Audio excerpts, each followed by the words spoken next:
বর্তমানে আমাদের খামারে বিভিন্ন প্রজাতির মুরগি এবং হাঁস পালন করার চেষ্টা করছে। আপনাদেরকে পর্যায়ক্রমে দেখানোর চেষ্টা করব।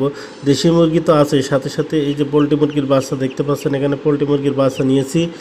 আবার আমরা হাঁসের বাচ্চাও নিয়েছি, বেজিং হাঁস, যেটা নাকি 45 দিনে 3 কেজি ওজন হয়, সেটা পরীক্ষামূলক নিয়েছি। আমাদের এই খামারে যেগুলো আছে এখন মনে করেন অল্প অল্প পরীক্ষামূলক পালন করার চেষ্টা হচ্ছে। আমরা এইভাবে আপনাদেরকেও কিন্তু বলি যে আপনারা প্রথমে শুরু করেন অল্প দিয়ে, আপনার যেটা ভালো মনে হয় তার মধ্যে থেকে সেটাই চাষ শুরু করেন।